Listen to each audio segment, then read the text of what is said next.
All right. I'm not going to stay here. It's just ties. Come here. Is everyone here tonight, you know? Going to be here? It's yours? Attendance, I mean. No, nope, must be You're Jim's. not sure? It's a good tape though, but it's not mine. Okay, Probably Jim's. it's fine. You know you get that gorilla You can tape? start. Is that good? I usually just Good. You can't get it off once you put it on. I'll have to try it. I wrapped the pipe. Council Waterman, you can start. Ty, Was you ready to go?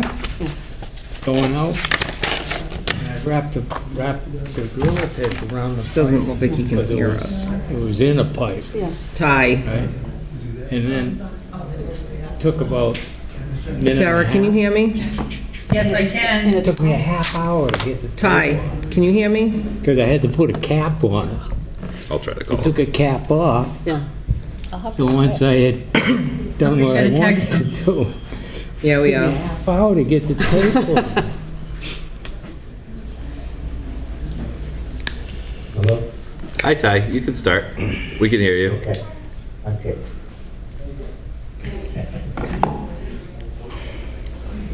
Hi, I would like to call the Personnel, Veterans, and Human Services Committee together at 7:48 p.m. 48. And we had one item of business in front of us this evening. And unfortunately, we don't have that anymore. We had a motion to approve the appointment of Robert Capella. He called me at 5 o'clock this afternoon to say he's changed his mind. And there's nothing else to discuss at the moment. Does anybody have a response or want to comment? If not, I will call for a closure of the meeting.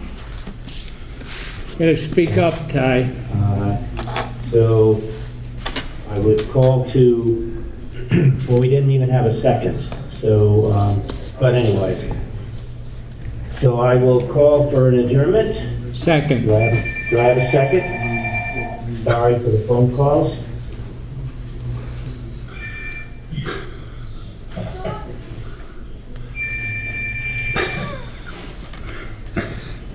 Excuse me? What is this call? Did he adjourn? What happened? For life. It's not for life. He's still progress. Oh, there he is. By the grace of God, go. So I will call for an adjournment to the committee. Do I have a second? Second. I cannot hear anything. These mics on? I hope people can hear me. I'm not sure what, I think So we're feeding him I audio. would say that concludes the business of this meeting. I'll call for the next Personnel, Veterans, and Human Services Committee at the next appropriate time. Thank you. God bless.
Can you hear me now? You were muted. No, I unmuted. Can somebody answer to see if they're hearing us?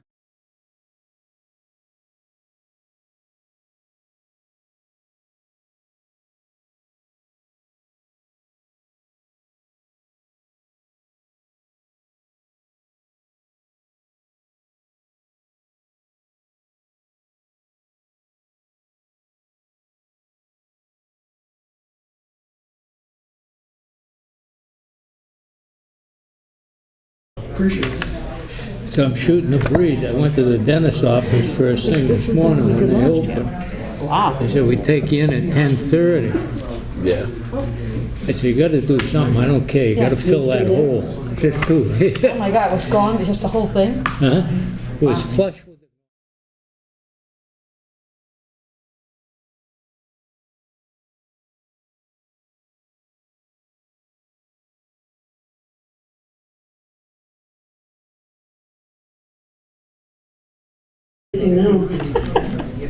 I said, oh, man.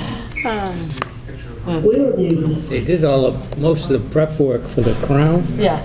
Oh, yeah. and then put the The temp. tooth back in. They put the tooth that broke off back in and glued it. No, I can't hear anything. Sarah could hear us. Can you hear me on the computer? Nope, they can't hear. He said, you're good for a month or so. Okay, so you can hear me, but we can't hear them. Oh, my God. Fine, how are you? Yeah, that would have been tough. That would have been tough, yeah. Oh, my God. Well, you could always put your mask on, see? That, Yeah, I kept the mask. no one would know. I know, that's what made me think of it. I thought that other one was for me. I thought they were gonna do an implant because it was so far They can hear down. you, I can't hear them. He said, no, we'll put Are they a... talking now, Virginia? No pain? No, Oh, that's good. That's good. Sorry. Ready? Ready? A little bit, yeah. How's things? How's the registry doing? Doing well, buddy. What have you been there now? these dentists are getting younger and Oh, younger yeah. and younger. Are you serious? That They long? are. This kid didn't look old enough to drive a car, never mind. They are. And And they make a lot of money. he was excellent, though. No, we're serious. This is Jim Jones. We're just trying to figure out, can you hear audio coming from? Of course, I'm getting old, everybody looks young. I'm having that same.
meeting of the Municipal Council to order at 7 p.m. Please stand and join me in a salute to our flag. I pledge allegiance to the flag of the United States of America and to the republic for which it stands, one nation, under God, indivisible, with liberty and justice for all. Thank you, Mr. Withers. Would you kindly take a roll call attendance, please, beginning with Councilor Blair? Certainly will. Mr. Blair. Here. Ms. DeSimone. Here. Mr. Conti. Present. Mr. Waterman. Mr. Waterman. He's on his way here. He was having technical difficulties. Yeah, he is, I think okay. he's on his way here. Yeah. Vice President Jackson. Mr. Delizio. Here. Mr. Cobus. Here. Ms. Dolan. Here. Ms. Reynolds. Here. Ms. Holmes. Present. President Cooper. Here. So Mr. Waterman's having difficulties, and I know Ms. Jackson was on there earlier, so Yep. I believe they're all present. I think we're missing 2 at the moment, so 9 and 2 absent. And we'll note the record when Mr. Waterman and when Vice President Jackson join. At this time, I'd entertain a motion to suspend the rules. Second. Thank you. Motion is in order. Any comments from the council? So the reason to suspend the rules this evening is we are going to have a presentation from the Council on Aging this evening, and so we're going to take things slightly out of order. Any additional comments or questions? Seeing none, roll call vote will begin with Councilor Holmes. Ms. Holmes. Yes. Ms. Reynolds. Yes. Ms. Dolan. Yes. Mr. Cobus. Yes. Mr. Delizio. Yes. Vice President Jackson. Not yet. Mr. Waterman. Mr. Conti. Yes. Ms. DeSimone. Yes. Mr. Blair. Yes. President Cooper. Yes. 9 yeas, 0 nays. Thank you. We are operating under suspended rules, and at this time, Melissa, come on down. Thank you, President Cooper. For those of you that don't know me that well yet, I try to keep things short, sweet, and to the point, and I know you have a busy night ahead of you. It was very difficult trying to condense a 100-page document into a quick 15-minute or less speech, but here I go. Thank you again for allowing me to speak on the aging and the City of Attleboro Community Needs Assessment Study, which was completed in 2020. I'm here tonight to share some of the findings and recommendations of the study, which was completed by the Center for Social and Demographic Research on Aging Gerontology Institute of UMass Boston, spearheaded by Caitlin Coyle, PhD, and Mary Krebs. The Needs Assessment Study was commissioned by the Council on Aging Board of Directors to measure and increase awareness of demographic changes of the aging population in Attleboro. The study, which was emailed to the Council, can also be found on the Council on Aging webpage. It has also provided valuable data to inform the city about the strengths and challenges older adults face as they age here in Attleboro. It also provides informed recommendations to support the city in meeting the needs of the older adults living here. The study confirmed that our aging population is growing and highlighted some of the major concerns we are facing. Economic insecurity is a primary concern of Attleboro elders. Economic concerns are amplified by being on a fixed income, the potential for a chronic illness or disability, loss of a spouse, and for many, becoming caregivers for others in the family. The lack of affordable housing and the inability to pay for regular home maintenance repairs and modifications are paramount. This, combined with higher food, utility, medical costs, and tax burdens, tips the scale. Other important areas of concern for your older constituents are limited and inadequate transportation options and social isolation issues, which have never been more pronounced than during the pandemic.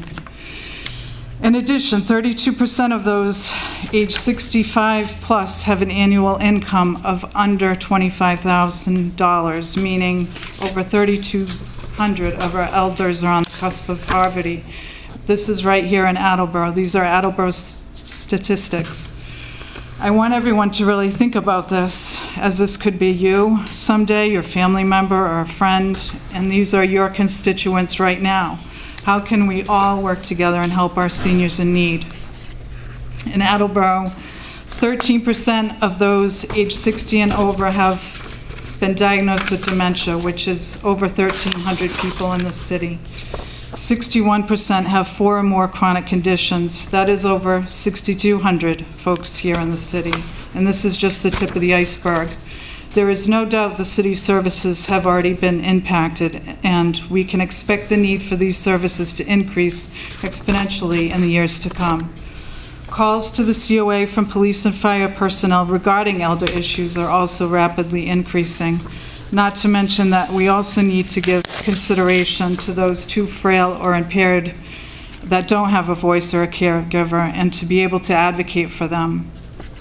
The study indicates that compared to our 6 peer communities, which were Taunton, Barnstable, Chicopee, Haverhill, Leominster, and Peabody, the Attleboro Senior Center is the oldest and smallest center. Inadequate space and parking are major issues for those needing services. Neighboring towns, such as Rehoboth, Norton, North Attleboro, and Mansfield, have all invested in the future by actively addressing their growing senior population needs with new senior centers. It is embarrassing that our neighbors either have a new center or have a concrete plan in place to build one. Yet here we are in Attleboro, where we have the largest population in need, and we're taking a Band-Aid approach to try and address the pressing needs of the city's elders. This will only work for so long, so it's imperative that we all work together to come up with a long-term solution. What we are doing is not feasible and truly inadequate. Continually offering more off-site program with the current staffing and budget is unmanageable. Although our programs offered at Good News Bible Church, which does have easy access, ample parking, and plenty of space, have doubled in attendance in the last 5 months since we started doing the programs off-site. In addition, the study became the impetus behind the development of a strategic plan, which you have all received and which is also available on the COA website. Since being appointed director, I've used this plan as a benchmark and have geared my monthly report to reflect the progress of my directorship and the progress of the center using the categories outlined in the plan. I have added a new category which I believe is extremely important, namely technology, and will continue to use and adapt the plan as needed. Some of the goals have been already reached and others are a work in progress.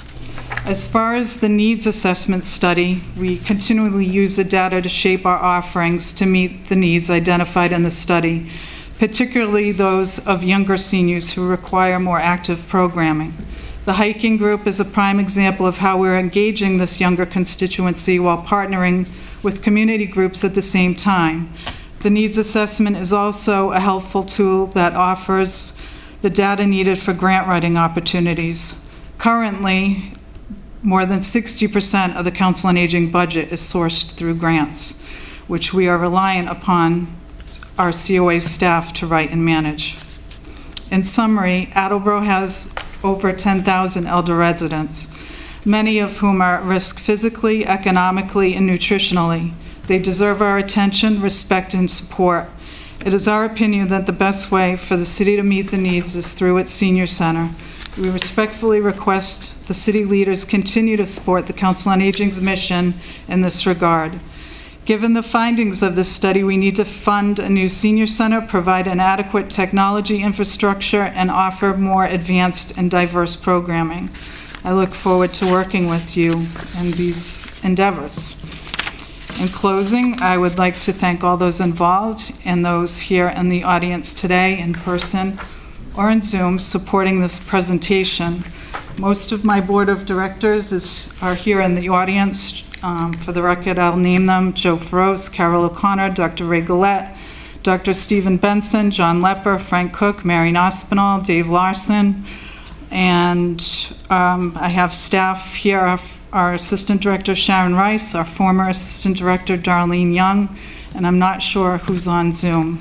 I would also like to thank Madeline McNeely, the former COA Director, who was instrumental in initiating and orchestrating this process, and through this study, her influence and work continues. I am hopeful that we can all work together in the best interests of our senior citizens and constituents and provide them with the best facility, programs, and services they deserve. Thank you. Thank you. Thank you. Thank you. Any questions for Melissa? I don't have any, but thank you for coming and sharing. Thank you for giving us and providing all this information and the results of the study. I just got printed copies tonight, so it'll be some light reading, but I will look through it, and thank you for sharing. If you have any questions, or, I always invite you all to come visit me at the senior center and see what's going on. All right, great. Thank you. Thank you. Thank you. Thanks. Melissa, was there anybody else from your team that was planning to address the council this evening? All right, thank you. I believe all councilors received the 3 documents from Melissa. If you don't have them, Virginia has copies for everyone, so just swing by and see Virginia, and you can grab hard copies. All right. And we will move on to the public hearings, but I have to find my agenda first. Apologize.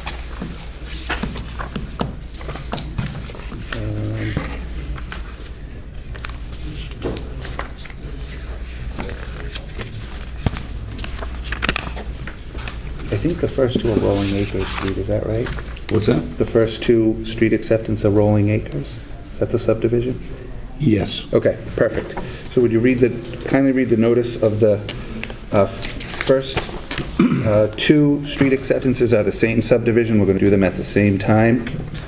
So if you would just read the notice for both of those, that'd be great. It's a public hearing to approve the layout as a public way of Pheasant Hill Road, length of 449.23 feet, and a public hearing to approve the layout of Colonial Way as a public way, length 965.37 feet. Thank you. Is there anyone here to speak in favor of the street acceptance for Rolling Acres subdivision? Anyone here to speak in favor? Jim, is there anybody on the Zoom? No. Okay. Hello. Hello. I'm Paulette Rio, and I'm here to speak in favor for acceptance of Colonial Way. Actually, it's our company who owns that roadway. I didn't realize I needed to speak, but sending my positive yes to vote on that. Great. Thank you. Thank you.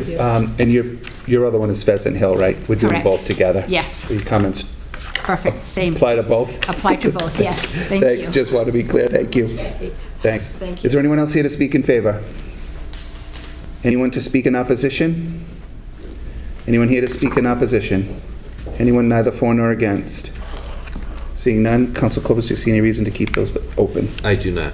Both of those public hearings for those 2 streets are closed. Moving on to the next. This So with us. is the 3, Cooper Farm. Yes, Cooper Farm. Next public hearing is to approve the layout of Chickadee Way as a public way, length of 1,536.62 feet. Also a public hearing to approve the layout of Sparrow Way as a public way, length 415.34 feet. And also a public hearing to approve the layout of Cardinal Way as a public way, length of 1,189.35 feet. Thank you. Before we get to public testimony, the name is the same, but I have no affiliation to this subdivision at all, just for the record. So is there anyone here to speak in favor? Is there anyone here to speak in favor? Good evening. How you guys doing? Good. I live over there in Cooper Farm, and So your name and your address, sir? just for Steve the record? Scarpetti, 14 Cardinal. What is it? Steve what? Steve Scarpetti, Scarpetti, thank you. 14 Cardinal Way. We're all for it, but a lot of us have a lot of questions. Most of my group has not received the same letter that I did about tonight. I even reached out to Gary and sent him some questions, and he didn't even know about the meeting tonight. So that's one thing. Secondary, there's a lot of flood prevention setups at our division, and we are wondering who's going to take care of that once the city takes over that section. It's a lot of open green space, like mowed grass, but none of us own it. So we're trying to figure out who's going to take care of that. Also, there's been issues with the sidewalks, and that still hasn't been remedied either. So this is some issues that we're wondering if the city knows about, you know? So let me That we've talked comment to Gary already about. on a few of them. and you should follow up with Gary. He's been great, by the way, And too. I'm 100% certain that the planning office knew this meeting was tonight because they have been hounding me about it for the last couple of weeks. So I know that they know that this meeting about this issue was here tonight. So I'll start off by saying that. Secondly, in terms of the maintenance of what the city accepts, the city takes that on. So they do the clean out, the sweeping of the street, the plowing of the road, the trash collection, all of that would happen. Maintenance of taking care of the water line, all of that is then borne by the city. Okay, excellent. And there was a third thing you mentioned, and I can't remember what it was. Yeah, other properties, you said, right? Lawn that needs to be mowed and stuff, green property? It's part of the flood prevention Oh, okay. area. Sidewalks, We're just yeah. wondering about that stuff. There's 2 retention ponds, tons of green space that have been cut right now. They're mowing it right now where the developer is, and we're just wondering if that's going to continue moving forward, who's going to do it? The particulars of the maintenance, I would follow up with Gary. Okay. Or Mike Tyler and DPW. Either one of those would Excellent. be able to rattle that off right off the top of Okay. their head, I'm sure. Okay. Go ahead, Councilor Blair. Cool. To my recollection, once the streets have been accepted and those retention areas have been accepted, the city will maintain those. Okay, excellent. The key is accepting the streets We're all to for get- that part. to get the services that you pay for with your taxes. So it's nice to get them accepted as soon as possible. Not only that, it helps with our Chapter 90 money. The maintenance of streets, sidewalks, and whatnot is from the state, is formulated to the number of miles we have in streets. So Okay. it's good to get all the streets accepted as soon as possible. Excellent. All right. All right, thank you very much. I appreciate your time. You're welcome. Thank you. Is there anyone else here to speak in favor? Is there anyone here to speak in opposition? Actually, you know what? I should check on the Jim on the Zoom. Is there anybody in favor of the street acceptances in Cooper Farm subdivision? None to speak at this public hearing. Thank you. Is there anyone here to speak in opposition? Anyone here to speak in opposition of the street acceptance for Chickadee, Cardinal, or Sparrow Way? Neither for, is there anyone here neither for nor against? Seeing none, Council Cobus, do you see any reason to keep this open? I do not. Those street acceptance hearings are also closed. And we can move on to the last two for... Okay, so next is a public hearing to approve the layout of Ledgewood Circle as a public way, length of 453.37 feet, and a public hearing to approve the layout of Preservation Way as a public way, length of 998.08 feet. Thank you. Is there anyone here to speak in favor? Is there anyone here to speak in favor? Anybody on the Zoom, Jim? No. Thank you. Anyone anyone in opposition? Anyone opposition of the two street acceptances, Ledgewood or Preservation? Anyone neither for nor against? Seeing none, Council Cobus, No, we have- I'm sorry. Hi, my name is Rich Gibbons. I live at 9 Preservation Way. Okay. And I had a similar question to the gentleman that was up here before. We have a swale in front of our house. I just wanted to make sure that I understood that the swale would be maintained by the city. Yes. so- Accurate. Yep, and the maintenance schedule or any of that kind of stuff, I would refer you to talk to Gary. Okay. Arasian. And then the last thing was and some of you may be familiar with what happened at Preservation Way. We weren't allowed to have mailboxes, so they had us create a central mailbox. And the developer, Dan Grinnell, did it for us. But I don't know who owns the mailbox now. If it gets wiped out tomorrow, what happens? Because we don't have an HOA. Nobody owns those mailboxes, and it's on the sidewalk. Good question. Cool. I have no idea. Good question. Talk to Gary, and he should send us something. Yeah. To let us know. It's usually the U.S. Postal Service makes that determination, not the city. Right. But to your point, if it gets wiped out, what happens. what happens. Rebuilds, yeah. I don't If the city wipes it out, I think we both know what happens, but if somebody else does, I Yeah. don't know Okay. that's the same answer, right? I'll reach out to Gary. Yeah, thank you. And All right. we'll follow up with Gary as well, just to get some clarity on that. Thank you very much. Thank you. Thank you. Anybody else here to speak neither for nor against on Ledgewood or Preservation Way? Any reason to keep that public hearing open? We don't need No, it for but as Gary. long as we hear back from Gary. Yeah, okay, those two street acceptances are also closed.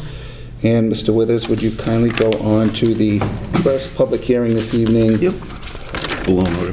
The loan order, yes. So the next public hearing is to discuss the loan request of $6,200,000 for the purpose of making energy efficiency improvements to city school buildings, which is considered the project as described in the Energy Management Services Agreement, or EMSA, to be entered into between the city and Train, Inc., and for the payment of any other costs incidental or related thereto. Thank you. Is there anyone here to speak in favor? Jeremy is here, and it's coming up on the screen. Great, thank you. Mark's coming up too for Turtle.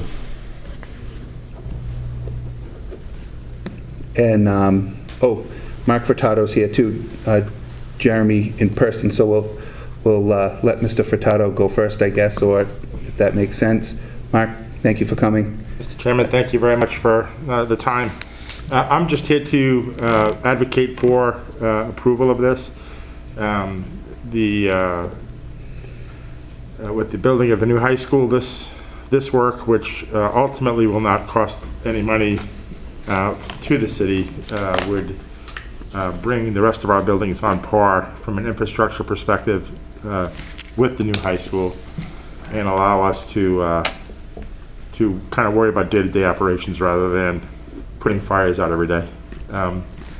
It's a contract that will has guaranteed energy savings in it. If the systems do not meet the guarantees, the financial liability falls on the contractor, not on the city of Attleboro. So, Great, thank you. Mark, do you want to just give sort of the Reader's Digest? I know we know because we got that information, but anybody in the audience at home, just sort of a brief overview of what you intend to do at the remaining schools? And sure. We're going to completely change out the cooling systems in the Wamsutta Middle School, including the Univents.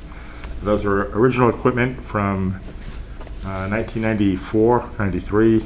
So they have exercised their full life expectancy. And again, that's how the contract works, because more contemporary equipment will result in energy savings, paying for the cost of the construction. We're going to do the same thing at Thatcher and provide capacity to fully air condition the building in kind of phase 2. So the fundamental infrastructure will be at Thatcher to have the whole building air conditioned. Phase 2 will have the components internal to the school to allow that to happen. We're going to change the boilers in the rest of the district that we haven't addressed, places at like Coelho, and the big boilers at Thatcher and Hyman Fine. We're going to change out, I think it's 37 transformers throughout the district that we own through the various construction projects associated with the buildings that are all, again, very old and in pretty bad shape. We had an evaluation done about 7 years ago that said, you know, you're risking significant liability with some of those transformers, because you may know some of them are filled with oil that has PCBs on them. So I'm trying to think if there's anything else of note. We're going to complete the air conditioning upgrades at Studley, so the entire building will be fully air conditioned after this. I think those are the highlights. Great, thank you. Any questions for Mark? Just a quick question, and Sure. thank you for coming in. As part of all the HVAC work, is there any additional filtration work that's happening as part of that? Air filtration? That's a good question. So the more contemporary equipment will have more substantial filters in them. So in that sense, yes, it's not the intent of the project, but it's a result of using contemporary equipment. Perfect, thank you. Thanks. Any additional questions for Mr. Furtado at this time? Mark, thanks. Thank you, Mr. Hang around in case anybody has any others, but I think we'll recognize Jeremy and let him fill in any blanks. Jeremy, thank you for joining. Thank you. I appreciate it, President Cooper and members of the Municipal Council. Mark got into the specifics about the upgrades that are happening. The crux of this is that we have this $6.2 million authorization, which is a $5.9 million project with contingencies built in. We spend that money up front, and then we recognize energy savings on a month-to-month basis for 20 years, which results in a $4 million positive cash flow. And like Mark said, if those are not realized, that financial liability falls on the contractor. Our contracts are formed through the Department of Energy and Conservation Resources. I might be getting that wrong, but we're using a state mandated contract. This is a type of performance contract that Norton has recently done with the same financial advisor that we have, so we're really confident in the way we're structuring this deal. And the way the debt service will work to be a kind of net zero to the city, the first couple of years while the project has cash flow out, but we have yet to realize the savings because all the systems aren't online, it's going to be a little lumpy, and the city's general fund is going to have to maintain that debt service load. But as we go forward in the project, Mark and I, along with the contractor, have worked on and are continuing to work on a model that shows what the energy savings are each year. So, we have a certain level of debt service, but then we have a certain level of energy savings. So we will take that kind of off the top of our appropriation above net school spending each year. So as the administration picks a level above net school spending to appropriate to the school district, we will then net out what the debt service is. And the school is no worse off because they're realizing the savings. The city general fund's no worse off because we have that additional money that's not going out the door. And then at the end of the contract, we save money and we have more efficient HVAC systems in all of our buildings. So when we first heard about this, it sounded sort of a too good to be true sort of situation. And the more we looked into it, it seems an excellent proposition for the city, and one that we hope to take into a phase 2 or a phase 3 for other city buildings as we get more comfortable with the process and how we see the success of the project. So hopefully in the next couple of years, you will see another loan authorization or two that mirror this one. Thank you, Jeremy. If you could just comment on or Mark, the expected timeline for all this work? Yeah, so the initial timeline when I sent this down in August was a November 2021 start date. Now that this hearing's in October, it probably won't be until December. We have, I believe, an 18-month timeline. So if we start in December, we'll be done kind of spring 2023. Great, thank you. Councilor Delicio. Thank you. Jeremy, thanks. Always good to have you come down. President Cooper took part of my question. The timeline is we'll see that through this fiscal year and the next fiscal year, correct? So Correct. Okay, and you said it's going to be bumpy with the general fund. Can you walk us through kind of what you're envisioning for bumpy and what that means? Certainly. So if we start this project in December of 2021, that means we have 6 months left in fiscal 22 to complete this project, and then another 12 months until it's done. So that means in fiscal 23, we'll be having debt service on these bonds, but we won't have yet fully realized the savings of the energy efficiency. So we've had a number of meetings on this, and talking with City Auditor Deb Gould and City Treasurer Laura Gignac. We'll structure the borrowings so that our debt service obligations in the front end are lower. So we'll go short term, we'll do some sort of anticipation note so that our initial obligations are much lower. And then as we start to realize the full savings of these energy efficiencies going forward, we'll go long-term and then have our larger, more regular debt service payments once we fully realize these savings. So also, these calculations are based on pretty conservative interest rate environment. So we're looking on our projections, I believe we're at like a 3 or 3.1% for our true interest cost. And for context, we're seeing kind of 2.6, 2.7, 2.8% on true interest cost right now. So the sooner we can, not necessarily the sooner we can get up to market, but the interest rate environment we're seeing right now is a little bit rosier than what our projections were for this initial presentation. So we'll just make sure that the debt service costs are lower at the front end and then bond long-term when we see the real cost savings. All right. Great, thank you. If I may follow up, Sure. thank you. Thank you for that explanation. So we're going to have lower debt services at the beginning, and then as the cost savings from the energy efficiency comes in, it should offset as the higher debt services are coming in, if I'm understanding?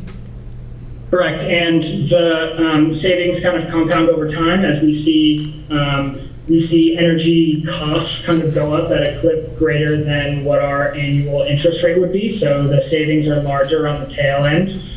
So even though it's a 20-year project, we won't see positive cash flow kind of until the middle third of the project.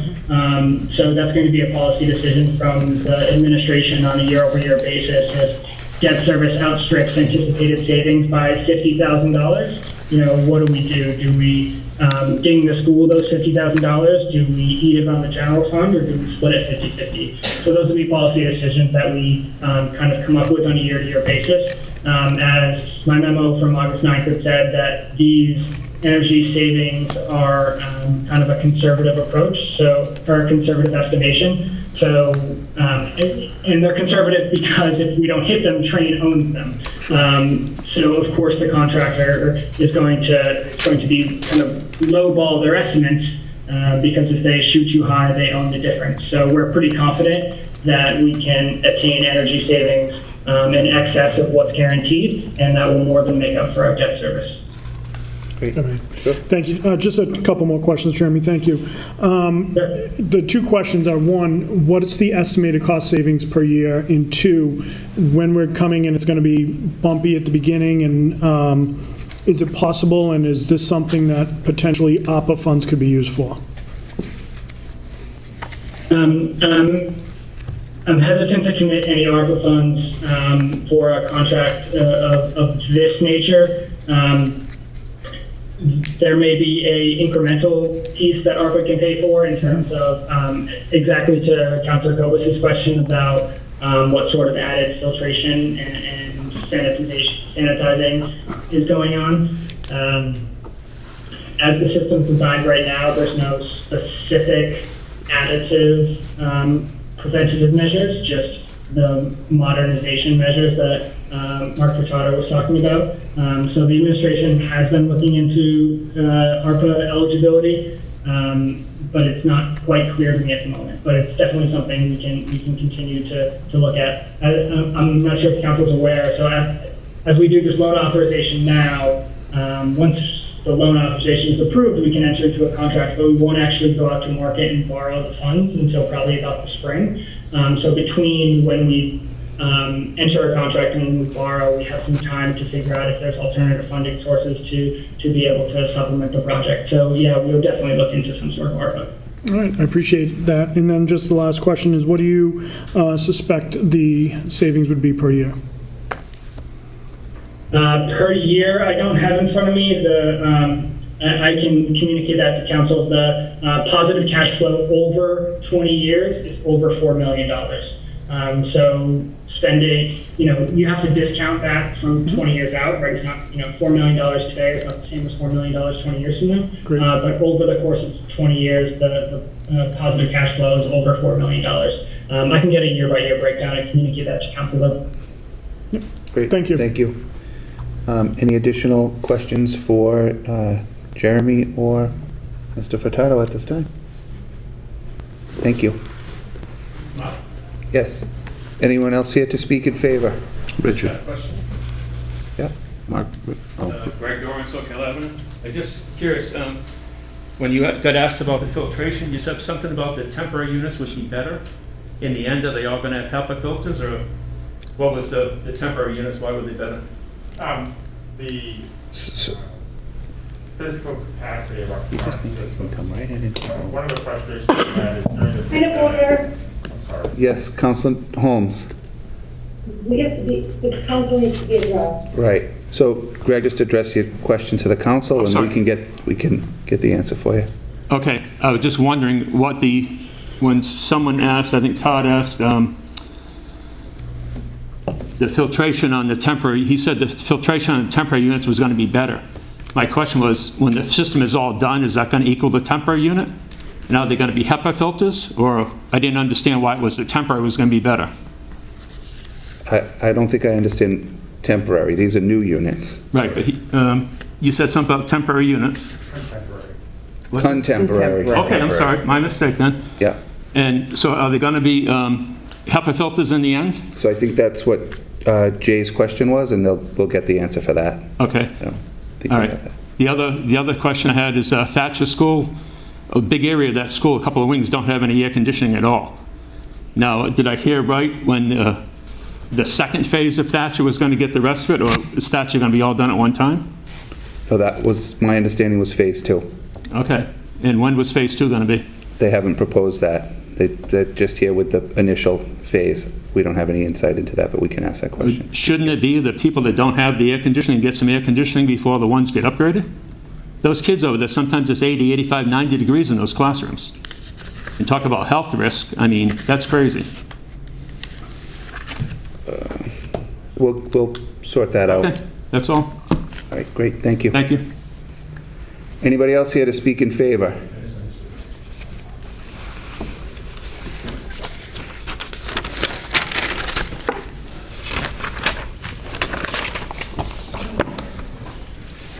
Good evening, President Cooper, honorable members of the City Council. My name is Bill Larson. I live on Fairway Drive. As all of you know, I'm a member of the Attleboro School Committee. Here to speak on behalf of the Attleboro School Committee. We enthusiastically endorse, through one of our votes, this requisition for a loan authorization. This is a great opportunity for Attleboro to upgrade a lot of equipment that is very deep into its life, and quite honestly, COVID for the last 18 months has really pushed some old equipment further than we ever should have pushed some of the equipment. Most of the equipment before COVID would run 8 or 9 hours a day because of the requirements for air filtration and all the regulations that have come through. A lot of these systems have been running almost 24/7 at the last parts of their life. So there's a lot of us, including myself and Mr. Furtado, who go through winters like this, hoping that we make it through. And we really, have great fears about cold snaps. But we really hope that the City Council endorses this request. And as I said, it's a great opportunity for Attleboro to take advantage of getting some equipment that really needs to get replaced. Thank you very much. Great, thank you. Any questions for Mr. Larson? Bill, thank you. Thank you. Is there anyone else here to speak in favor? Anyone else here to speak in favor? Jim, is there anybody on the Zoom? No. Great, thank you. Anyone in opposition? Anyone here to speak in opposition? Anyone to speak neither for nor against? Great, seeing none. Councilor Dillis, do you see any reason to keep this open? I do not. Thank you. That public hearing is closed. Moving on to the next public hearing this evening. Okey-doke. This is a public hearing request for amendments/additions to Section 16-9 of the revised ordinances of the City of Attleboro regarding the Water Management Act withdrawal permit requirements.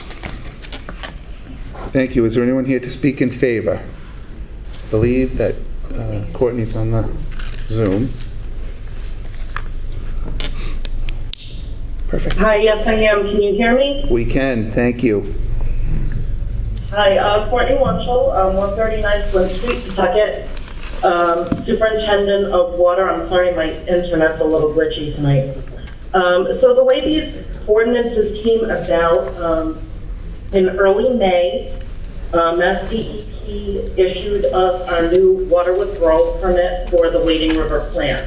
What this permit does is authorizes us to withdraw an extra almost 400,000 gallons a day in addition to our registered volume from the Wading River plant. But what comes with the new permits compared to the old ones was pages upon pages basically of requirements that we have to meet to be able to keep this almost 400,000 gallons.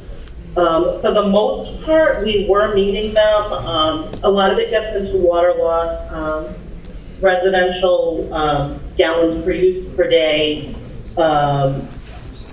performing leak detection, internal water audits, that sort of thing. But there were some requirements that were not met. Some of them we've recently seen, such as the mandatory restrictions this summer that the state now requires in the 10-mile and 20-mile basins. But some of the outstanding ones had to do with these ordinances. And the first one, the addition of 16-9.3, it's basically protection areas within the Zone A of the reservoirs and tributaries. And this already exists in the CMR, but we didn't have it listed in the ordinance. So basically what you see there for the protection areas and what's limited in that 400 feet is already state law, and it's taken word for word from what's in the CMR and just places it as a new section in the ordinance. And it's all things, you know, that shouldn't be happening near our surface drinking waters anyway. It gets into, you know, waste management, fuel storage, cemeteries, sand and gravel excavation, and that sort of thing. The second part was a requirement for protection of the two surface water sources that exist in Attleboro, terminal sources, and that would be Manchester Reservoir and Forest Pond. And basically, this is no swimming, no electric boats, no gas-powered boats, no fires, no firearms, and basically no live bait and that sort of thing. The reason for this change is that this already existed in the city ordinance. However, it was listed in the wastewater section. So all I did was basically the proposed change is taking it from section 1620, which falls in the middle of the wastewater ordinance, and moving it as a new section of 16-9.4, which puts it right at the beginning of the water ordinance. So again, that's something that already exists somewhere else. Another requirement that the state put on our permit was basically it's a requirement for homeowners to expeditiously repair plumbing and service leaks. The existing ordinance has a section where it lists that, you know, anything past the curb stop and into the home is the responsibility of the homeowner. There's no requirement in the existing ordinance for them to fix it. I did look at a couple different options for this. One of them was, you know, placing a fine for someone that wasn't fixing a service or plumbing leak. The problem with that is when you get into larger properties, when you place a fine on them, a lot of these properties are just going to pay it. And it's still not really a requirement for them to fix it. Another thing I looked at is billing the property owner for the known leak on their water bill until repair was made. This kind of gets into a little bit of a sticky situation. The average gallons per minute for these leaks, when we do find them, and again, they're not that common, is about 10 gallons a minute. 10 gallons a minute over the course of a quarter would be giving a home or a property owner a $9,000 water bill. Again, not really feasible. I did some research with other departments across the region, and actually a couple further out in Massachusetts if I had a contact there. And the overwhelming enforcement that other departments do to ensure repair is to shut the property off. Again, it's not something we like to do, but the state wants enforcement, so it's the best way for us to do it. So what's in here is if it's the smaller leak, we give them a notice right away when we find it. We give them 180 days to fix it. If it's a larger leak, we would give them 90 days. Again, this is if the leak is not surfacing, causing any damage. Where that 90 and 180 days came from is it's the same rule of thumb that the state gives us to repair known leaks. We either have to shut off or repair a small leak within 180 days or a larger one within 90. So that's where that part came from. And again, running a new service, a service repair is about, it is pricey. Probably about $2,500 up to $5,000, but it is a better option than giving a fine that would get attention or billing them for the water, which would definitely be more than repairing the service in the first place. The last proposed change is also something that the state required. Basically, there is a requirement in our new permit that all distribution meters should be properly sized. Services should be properly sized, and the meters should be calibrated and in working order. We've actually gone through the city departments, and we've done all of these on our own on larger meters. Every single city department has either passed a calibration, has had a meter resized, or is in the process, and that's including us. What we found in the ordinance is, again, it's the responsibility of the property owner, but there is no way to actually make them do it. The meters belong to us. So the best way to do this, if a property owner has one of these larger meters, if they're not calibrating it or if the meter is not working, we repurchase the meter, or we repair or we calibrate, and then we later send them an invoice for it. Again, they do have the chance to do this on their own, and all the city departments are doing it. And again, I apologize, I kind of skipped along. Another change in this ordinance is the smaller meters were very clearly worded. They belong to us. Access belongs to us. If it wasn't working, we would go and replace the meter, test the meter. When you get into larger meters, so that was all for 5/8. When you get into larger meters, it skipped 1 inch in the ordinance. So there was 5/8, and then there was meters larger than 1 inch. And there is a lot of 1 inch meters out there. So that was another reason for it. And again, it is state required that we need some way to enforce this. And this was the best way that I felt that would come up with it. Obviously, if they're not losing or wasting water anywhere, we just only change the meter that belongs to us anyway. So that's it. Thank you. I see Councilor Conti. Thank you, Mr. Chairman. Courtney, can you give me an example of what you were referring to for a homeowner with a water loss? Is that like a leaking toilet? It could be a leaking toilet. And again, with us at the water department, how it works now is a customer has a leaky toilet, they get a big bill.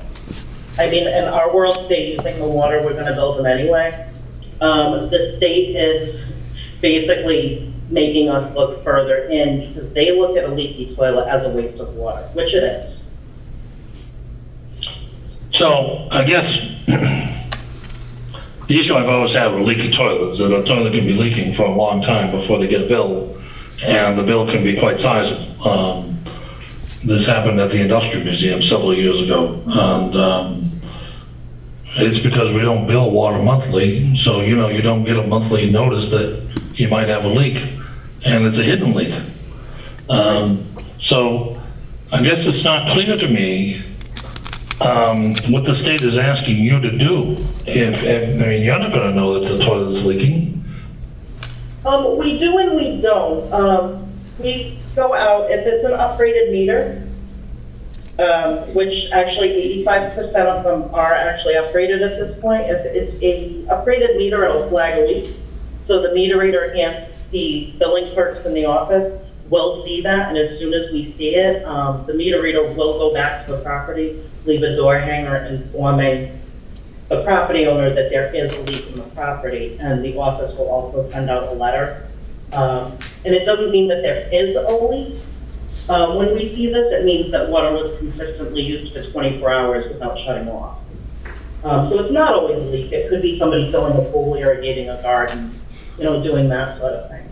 The other thing that we see, and the meter readers will not see this, but the office does, when the readings come back to the office, they actually go through them.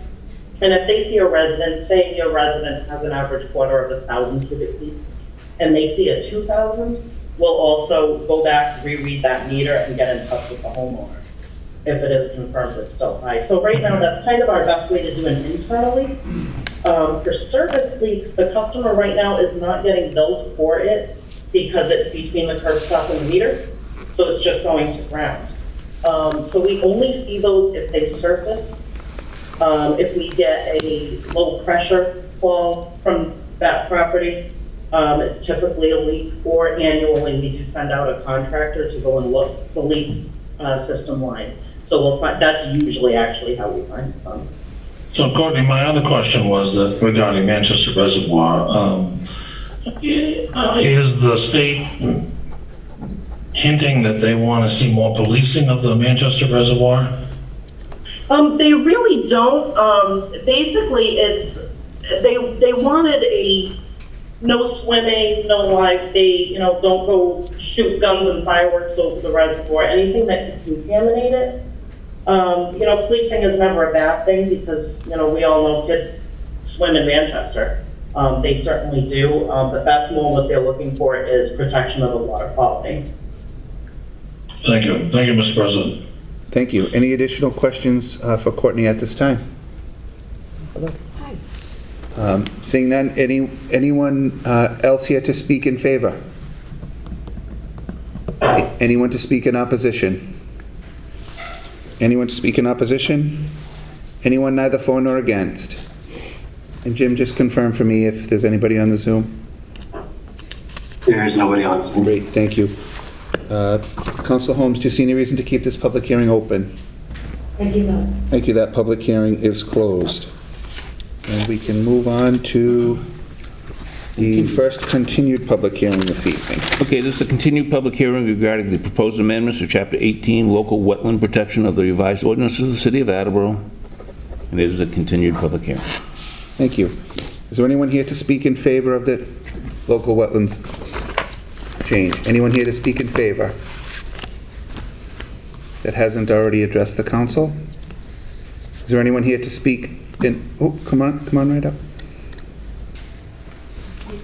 You may. Good evening. My name is Bertha Young. I live at 6 Nancy Avenue in Attleboro. I've lived in Attleboro for 36 years. I'm a volunteer with the Attleboro Land Trust and have been for 15 years, and I was on the Conservation Commission for 3 years, not currently a commission member. I'm very proud to live in Attleboro. I think that this city is so well organized. There's great community spirit and lots of good resources. There is open space, there are parks, there's a good water system. Many of the things that we have that we take for granted now were done by city planners and city councils 20, 50, 100 years ago, 200 years ago. I'm here to ask you to please support this thing. What is it? It's a ordinance, new ordinance. Yes. Because 50 and 100 years from now, we are going to need good water in Attleboro. We're going to need species that are currently endangered and dying. We're going to need good filtered water for our drinking water. When I was on the Conservation Commission, and I'm not sure that everybody knows this, but when developers sell housing lots to people, they sell them with lots of wetlands on them. These unsuspecting housing purchasers buy a house, they don't realize that they don't have an upland backyard. What they have are wetlands in their backyard. People would come to the Conservation Commission and say, I thought I'd have a lawn for my kid to play in, and what I have is a pool. I step off my back step and I step into water. Some of the species are looking for upland, and I see frogs climbing up my house to get out of the water. We have a problem here. We are too close. We're allowing people to build, developers to build too close to the wetlands and to the water. This problem is only going to grow. There's no upland left, hardly, for developers to build on. And when they sell these properties, they're selling them for prices that people think they're getting all upland. They're not building affordable housing, the developers in Attleboro. They're building very expensive houses. And so if they say it's going to prevent them or increase the cost of housing, that's not true. They're not building affordable housing. They're building expensive housing, $645,000. We are in the middle of climate change. It's not exempting Attleboro. We need to plan now for what we're going to do for the next 20, 50, 100 years. I just hope that you will do the right thing and vote to support this. Thank you. Thank you. Any questions for Ms. Young? No? Is there anyone? For me? No, nobody had any. Thank you. Is there anyone else here to speak in favor? Anyone else here to speak in favor? Jim, is there anybody on the Zoom to speak in favor? Nobody's on Zoom. Great, thank you. Is there anyone here to speak in opposition?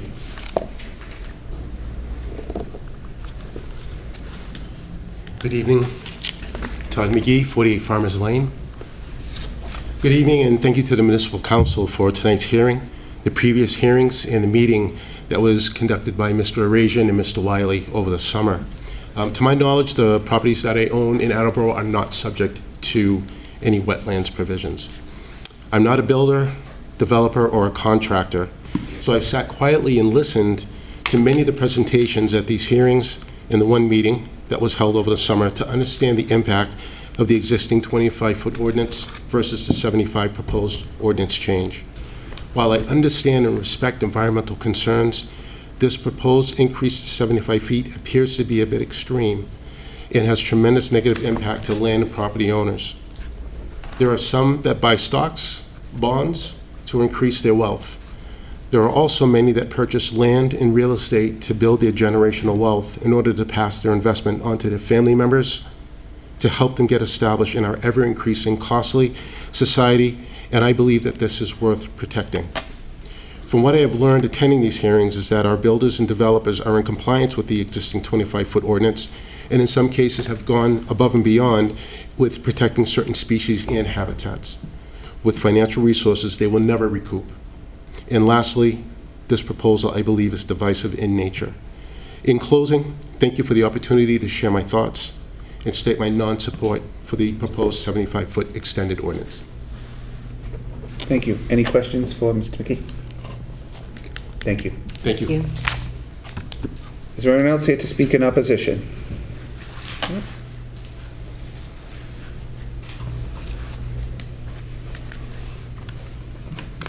My name's Aileen Dorrance. I live at 1063 Oak Hill Avenue. Actually, I would just like, first of all, to respond to something that she just said, that people have water right in their backyards as soon as they step off, and there's no regulations. We do have regulations in place already. The city has already put a 25-foot buffer zone already, and now you want to increase that to 75 feet. So actually, I'm thinking then you're going to increase that again, perhaps, down the road. This is infringing on all our properties. But I would like to first address, there was an issue that came up in a previous meeting, and it was in the newspaper, that we're all grandfathered. That actually isn't totally true. We are grandfathered right now for what we have today. But if next week you want to do something different, add something, change something, then you're not grandfathered. A true grandfathered is exactly what that is, but not if you want to have to then apply for something new. Now you're coming into the new regulations, so you're not grandfathered. Nor is the new person that if you're going to sell your property, you say, by the way, you can't use 100 feet. It's not fair to the people that already own the property. But I would like to ask, though, this is just me, the people that have proposed this ordinance and the people that are going to vote for it, how many of those people are affected by this new ordinance that you want to do? Just you. Interesting. So think about that you're putting restrictions on other people's property, but doesn't affect all of you. But then the last thing I want to say is it my understanding that this is to keep water clean? That's the main thing, correct? But the city's been spraying weed killer on several of the streets, Locust Street, Park Street, Stair Street, and on Oak Hill Avenue.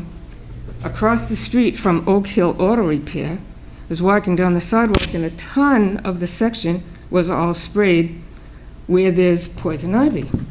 But right on the other side of that sidewalk, it drops down several feet. That water runs into Talaqueca Pond that abuts the Audubon Society. So I'm just wondering, you're asking people that to restrict their land use with, maybe they'll affect some of the water, but the city is spraying herbicide on a ton of the rural roads. So to me, that's kind of a oxymoron. I'm just putting that out there. Thank you. Any questions for Mrs. Dorrance? Thank you. Thank you. Is there anyone else here to speak in opposition?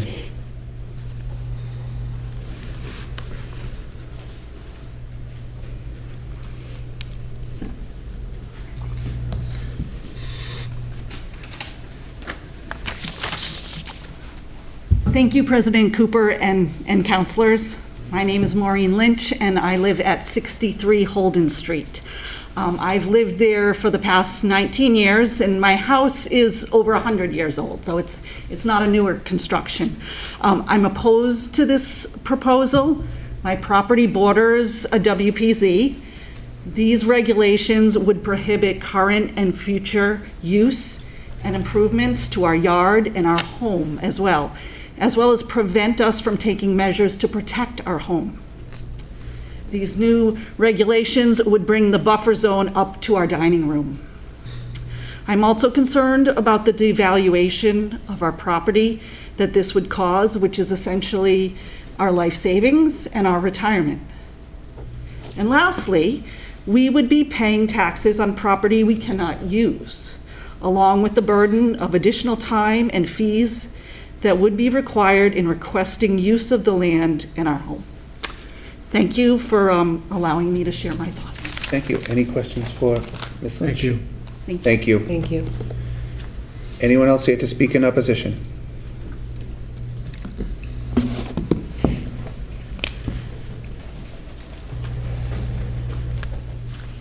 Good evening, Council. My name is Teresa Torcell. I live at 252 Reed Street, and I'm opposed to this ordinance. When I bought my home, the 25 feet was in effect. I understood that. But to take additional land away from my property and diminish the value of that property is an impediment on my financial stability and future wealth. So I am definitely opposed to this. It's my land. Let me use it and enjoy it as I purchased it and intended to do with it. Thank you. Thank you. Any questions? Thank you. Anyone else here to speak in opposition?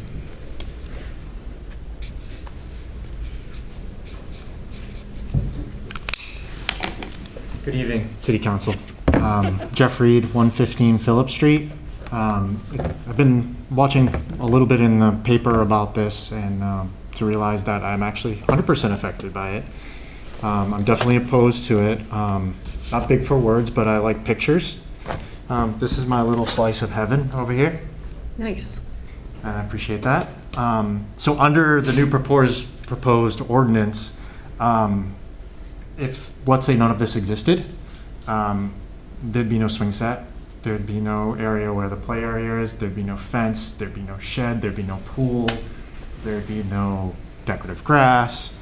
It'd be a pretty bare, grassy area. It's something that my 8-year-old wouldn't be able to enjoy. So it's kind of, life-changing in that aspect. I know that these assets are grandfathered in, but what if we backpedaled 10 years ago and this ordinance was in play? None of this would exist. So that's why I'm opposed to it. I think that it was probably originally drafted for new construction builds, but it does have an existing homeowner, conflict on it. I think that certainly that should be viewed on. That's it. Thanks. Thank you. Thank you. Thank you. Thank you. Anyone else here to speak in opposition?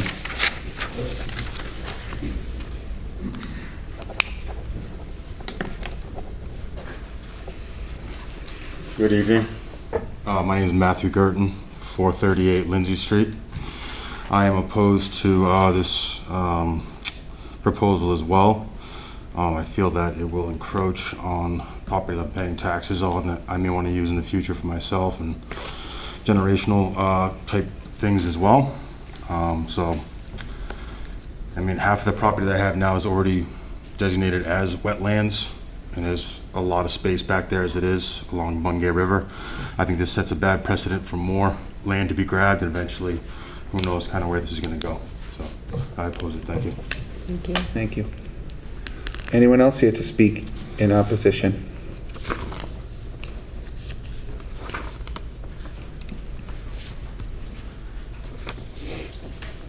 Good evening. My name's Tim Travers, 240 Thurber Ave, Attleboro. A couple points that have been made by the citizens here. So Attleboro consists of many, many great builders here. You have the Caps, you have the DeValleys, you have Bill Ward. Nobody's buying a new construction house and not understanding where their uplands are, their wetlands, et cetera. There's wetland buffers, there's fencing, there's markers. Everybody fully understands what you're buying when you're buying from any one of the builders in this town. And the town, or the city rather, make sure they see of that. Where I kind of have an issue too is when we built my house 10 years ago here, or 11 years ago, the city had no problem with the buffers at the 25 feet, and we haven't encroached on that, and I don't have a problem keeping it there. The issue I have is as soon as we built the house, you guys came and put a drain on Thurber Ave that drains directly from the drain here across the sidewalk into my wetlands. So while we were finishing the house up, interesting story is the waste management truck came and picked up our barrels and my neighbor's barrels, and my wetlands comes around my neighbor's house, and it blew a hydraulic line at my neighbor's house. Well, how many gallons do you think a waste management truck holds of hydraulic fluid? It's at least 100. It all ran down in the street. This is when waste management was in Attleboro. For those of you who can remember, the service truck hadn't gotten there yet to make the repair. The driver didn't really have any spill booms. The police weren't aware of the situation.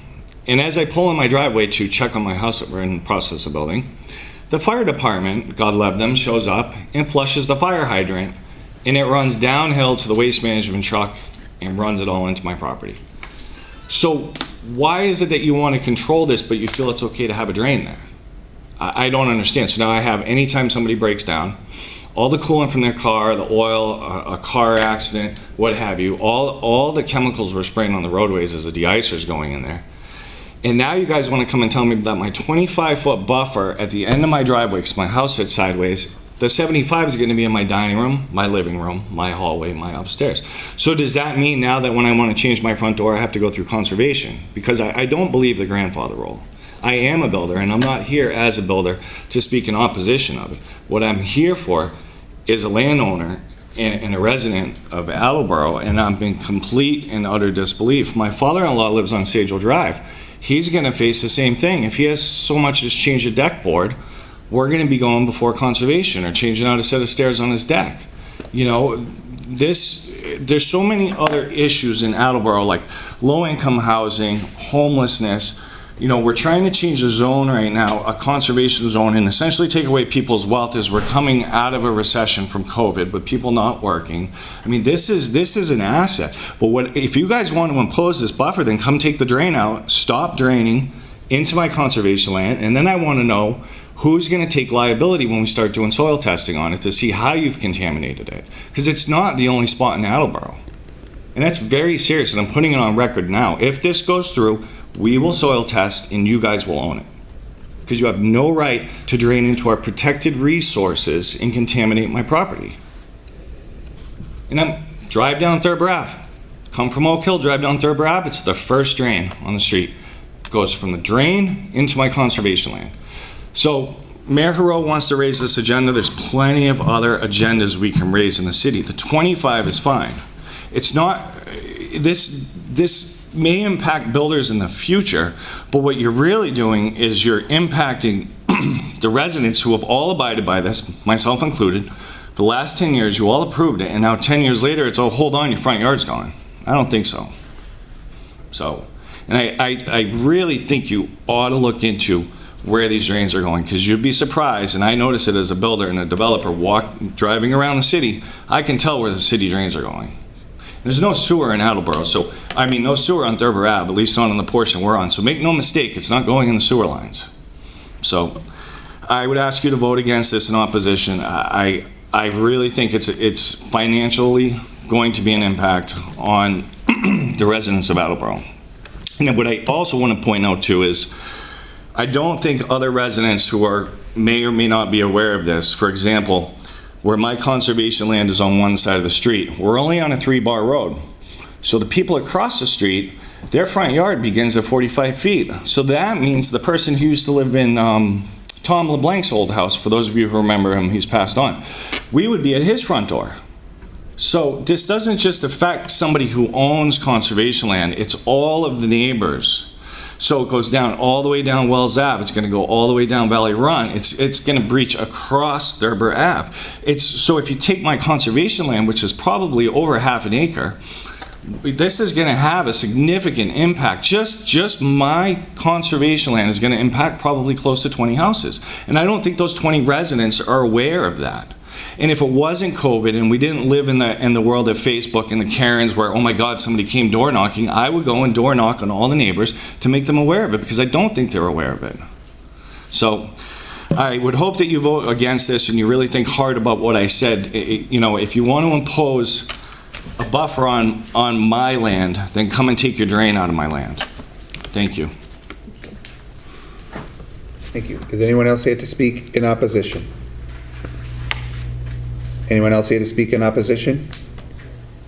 Jim, is there anybody on the Zoom?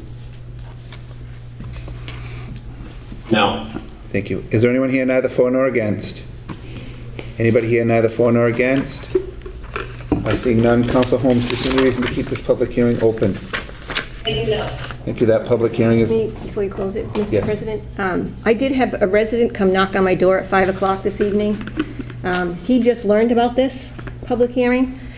He's actually Ward 3 off of Richardson Ave there, and he asked if he could come to the next public hearing to speak with regards to this. So I'm throwing it out there. So I think of all the things in the 10 years I've been here, this is up on the list of been held open so that the community could be aware of, and it was very deliberate. I was prepared to close it at the last public hearing, and at the request of Councilor Conti, I left it open outside of one individual that could talk to their councilor. I'm not inclined to keep it open. Okay. Any additional concerns? Councilor Holmes, again, did you see any reason to keep this public hearing open? I do not. Thank you. That public hearing is also closed this evening. Thank you. Mr. Withers, would you read the notice of the... Certainly. It's a continued public hearing regarding a request from National Grid and Verizon to install a new J-O pole on Peckham Street to install 3-phase primary side tap for future solar farm at 179 Peckham. Thank you. Is there anyone here to speak in favor? Anyone here to speak in opposition? Anyone neither for nor against? Jim, is there anybody on? There's nobody on Zoom. Great, thank you. Vice President Jackson, do you see any reason to keep this open? I do not, sir. Thank you. That public hearing is closed. Would you kindly read the notice of the next? Yes, and this is the last one, I believe. It's a continued public hearing regarding the request from National Grid and Verizon to install a 45-foot pole between P6369 and P6370 on Richardson Avenue to be used to supply future solar farm with three-phase overhead electrical service. Thank you. Is there anyone here to speak in favor? Anyone here to speak in opposition? Anyone neither for nor against? That public hearing, I was a little quick. Vice President Jackson, any reason to keep that public I hearing do open? not, sir. Thank you. Thank you. That public hearing is also closed this evening. Since we suspended the rules and I missed my note the first time, at this time I'd entertain a motion to approve the minutes of August 31st. Second. Thank you. Motion is in order. Any additional questions or comments? Seeing none, a roll call vote will begin with Councilor Holmes, I believe. Ms. Holmes? Yes. Reynolds? Yes. Ms. Dolan? Yes. Ms. Cobus? Yes. Mr. Delicio? Yes. Vice President Jackson? Yes. Mr. Waterman? Yes. Mr. Conti? Yes. Ms. DeSimone? Yes. Mr. Blair? Yes. President Cooper? Yes. 11 yeas, 0 nays. Thank you. Motion passes. Those minutes are approved. And at this time, we'll go on to the mayor's communication. All right. October 5, 2021, dear municipal councilors, pursuant to Section 1-14 of the revised ordinances of the City of Attleboro, the following reappointments were not administered the oath of office within the 30-day timeframe. Therefore, I respectfully submit for confirmation by your honorable body the following reappointments for the positions and for the terms as indicated. You can waive the reading of those names, and Personal Veterans and Human Services Committee and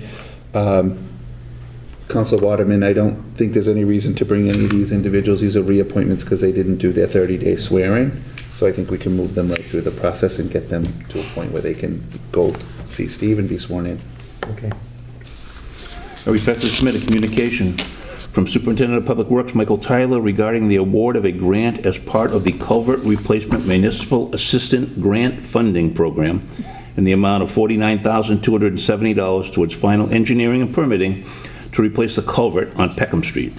Please note that there is no matching requirement. In accordance with Chapter 1, Section 12 of the revised ordinance of the City of Attleboro, I hereby request your honorable body approve expending of such funds and any future grant amendments. Copies in your packets. Public Works Committee, please. I respectfully submit a communication from Director of Recreation Dennis Walsh regarding the need for funds to replace the pool circulation pump and the spray feature pump at the Fred E. Briggs Pool. The Briggs Pool is now 18 years old, and the pumps have been a concern for a number of summers. This summer, both pumps seized, and an outside vendor was needed to get both pumps operating to get through the season. Therefore, I hereby request your honorable body transfer $32,340 from account Citywide Reserve Fund for transfer to account Recreation's Briggs Pool. The 10% contingency is included in this request. Upon approval, the available balance in Reserve Fund for transfer to include any pending requests will be $230,722.39. Copies in your packets. Capital Improvements Committee, please. As you are aware, the city is in need of replacing a fire engine as identified in the City of Attleboro Capital Improvements Program for fiscal year 2022 through 2026. The fire chief needs to replace a frontline engine. The estimate for this vehicle is $675,000. Therefore, I respectfully request your honorable body to approve the following loan order. You can waive the reading of that. Okay. That's going to be capital improvements? Yes, Capital Improvements and City Development Committee, please. And Councilor Conti, would you like to have a public hearing on that on October 19th? Yes, please. Thank you. Roll call. Yes. With Councilor Blair. Mr. Blair. Yes. Ms. DeSimone. Yes. Mr. Conti. Yes. Mr. Waterman. Yes. Vice President Jackson. Yes. Mr. Delicio. Yes. Mr. Cobus. Yes. Ms. Dolan. Yes. Ms. Reynolds. Yes. Ms. Holmes. Yes. President Cooper. Yes. 11 yeas, 0 nays. Thank you. Motion passes. I respectfully submit a communication from the Director of Budget and Administration, Jeremy Stull, regarding the need for funds to install an air conditioning system. As you know, your honorable body voted to approve the grant expenditure for the implantation of a disaster recovery infrastructure, which took the form of off-site data storage backup. The computer equipment has been installed and the grant funds have been exhausted, and now funds are needed to install an air conditioning system in the space to be able to use the server. Therefore, I hereby request your honorable body transfer $7,000 from account Citywide Reserve Fund for transfer to account Budget and Administration Professional Services. Upon approval, the available balance of reserve fund for transfer to include any pending requests will be $223,722.39. Copies in your packets. Capital Improvements Committee, please. I respectfully submit a communication from Attleboro Public Schools Director of Finance, Mark Furtado, regarding a fiscal year 21 invoice from WB Mason in the amount of $45.09 that was not received in time to be processed in the normal fiscal year 21 business cycle. Therefore, I hereby request your honorable body to authorize the school department to pay this previous year bill totaling $45.09 as identified in Mr. Furtado's communication. Copies in your packets. Budget and Appropriations Committee, please. I respectfully submit a communication from Director of Budget and Administration, Jeremy Stoll, detailing updated state assessments that were released after your honorable body passed the fiscal year 2022 budget. The final state and county assessments are $52,980 more than what was submitted during the budget process, and the new amount is $5,946,437 see chart and enclosed memo. I respectfully request your honorable body to rescind the intergovernmental state and county assessments in the amount of $5,893,457 within council vote number 10 of June 17th, 2021, and replace it with the amount listed below. Copies in your packets. We can waive the reading of the numbers and account numbers. Budget Committee, please. I respectfully submit a communication from Director of Budget and Administration, Jeremy Stowe, regarding the need for funds due to an increase in residential units participating in the solid waste program. Therefore, I hereby request your honorable body approve a supplemental appropriation in the amount of $10,865.34 to account Health, Waste, Recycle, Collection. Copies in your packets. Public Works Committee, please. For your information, during the preparation of the annual budgets, assessors across the Commonwealth provide budget officials with a preliminary estimate of the new growth increase in the community's Proposition 2.5 levy limit, so that a preliminary limit can be calculated and a revenue estimate established. However, the Board of Assessors are then required to report final new growth each year as part of setting the tax rate. At this time, the Board of Assessors has not yet received a certified number from the Department of Revenue. The certification can come as early as next week, after the 5 days of required public disclosure by the Assessor's Office, and it is anticipated that the certified figure will be available to your honorable body for the October 19th, 2021 meeting. What we do know at the moment is that state aid to the city decreased $22,997 from the House Ways and Means budget, which served as the basis of our budget document in May, to the final adopted budget from the state. The request for the new growth figure eventually will be appropriated in an amount less than this reduction, so as to keep the budget balanced without the need for additional resources. An additional request will be sent for the new growth left to be appropriated, be split between, an additional request will be sent for the new growth left to be appropriated, be split in half between the city side and the school department, as has been the practice in recent years. We've been working with School Finance Director Mark Furtado to determine the areas in which the school department could best use these additional funds. I will also be requesting that the city be appropriated to the Department of Public Works for sidewalk repair and maintenance at a level less than $52,980 increase in state charges and assessments, so as to keep the balance in balance with current resources. Copies in your packet. Oh, that's right. For your information. That's an FYI. Yep. But we'll for your information, sign that to the Budget Committee too, just so you have it. Yep. Thank you. For your information, debt issued for the AHS construction is excluded from the city's debt limit in Proposition 2.5 levy limit. The tax rate includes excluded debt equal to the principal and interest on the bonds due that fiscal year. Municipal Council passed the fiscal year 2022 budget based upon the available debt service figures known in May 2021 when the budget was submitted. The city will sell $13 million of new money general obligation bonds for the AHS project on October 18th, 2021. No principal will be due on these bonds in fiscal year 2022, so only an interest payment will need to be appropriated. The city is also selling $20 million in short-term bond anticipation notes, or BANs, in anticipation of an NSBA reimbursement for the project. The debt service for those notes will be included in the fiscal 2023 budget requests, as they will come due in October 2022. The first bond principal payment will be due October 2022 and will be included in the initial budget submission for fiscal year 2023. I will detail the final figures on an October 19th, 2021 memorandum after the bonds have sold and we have accurate interest payment figures. The final figures will be communicated to the municipal council and will need to be voted prior to the tax classification vote. Copies in your packets. That's also an FYI, but we'll also right, send yeah. to the Budget Committee. For your information, I respectfully submit a communication from Director of Budget and Administration, Jeremy Stoll, regarding an update on the Hyman Fine and Hill Roberts gym floor replacements. Copies in your packets.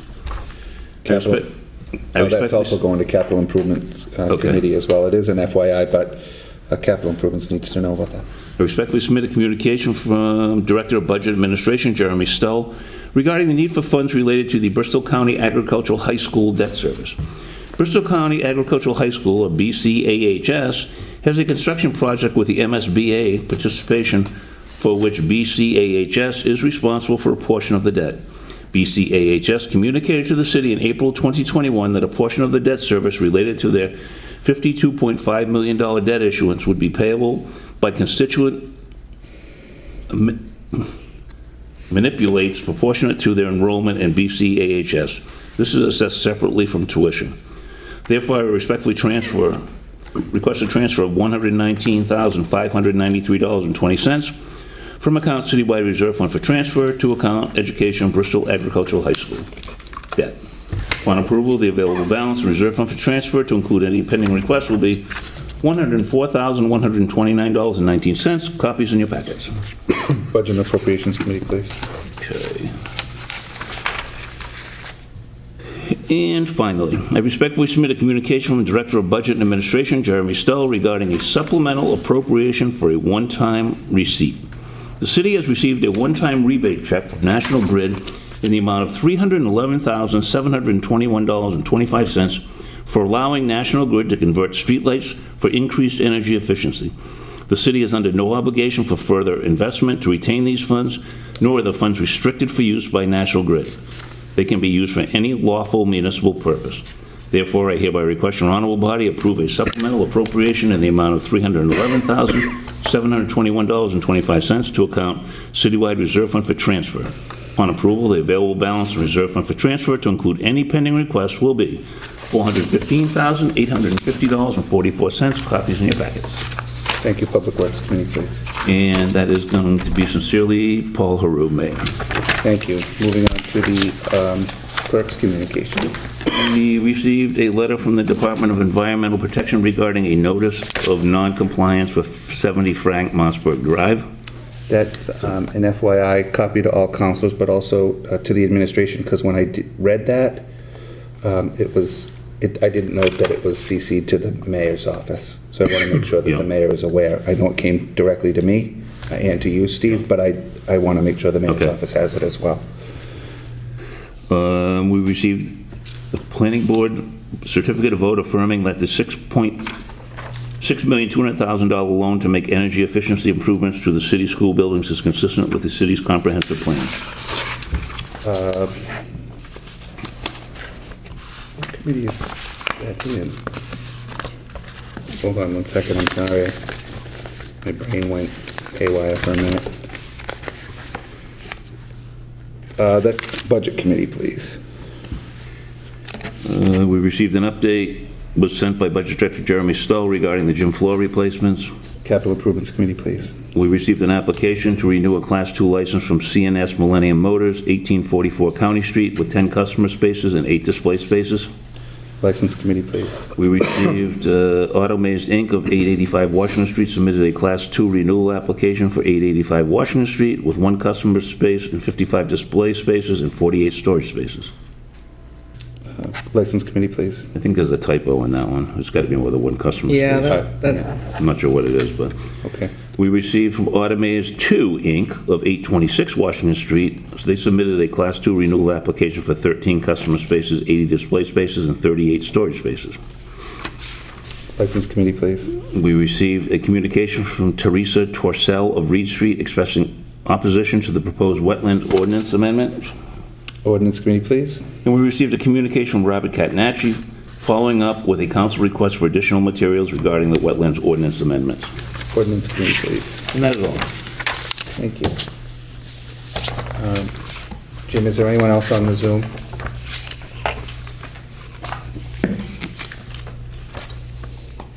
There is none. Great, thank you. At this time, we'll go on to committee reports, starting with Council Black. Public Safety Emergency Management has nothing to bring forward this evening, but would request a committee meeting in the next appropriate time. Thank you. Councilor DeSimone. Yes, thank you, President Cooper. Traffic and Transportation has 2 items of business this evening. From the docket of October 5th, 2021, strike that, 3 items of business, President Cooper. From the docket of October 5th, 2021, I move to approve the transfer of $32,187.78.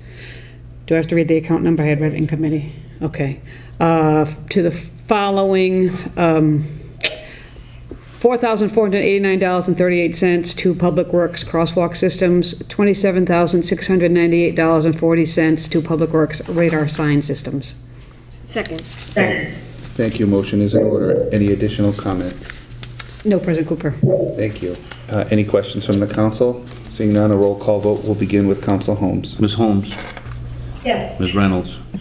Yes. Ms. Dolan? Yes. Mr. Cobus? Yes. Mr. Lucio? Yes. Vice President Jackson? Yes. Mr. Waterman? Yes. Mr. Conti?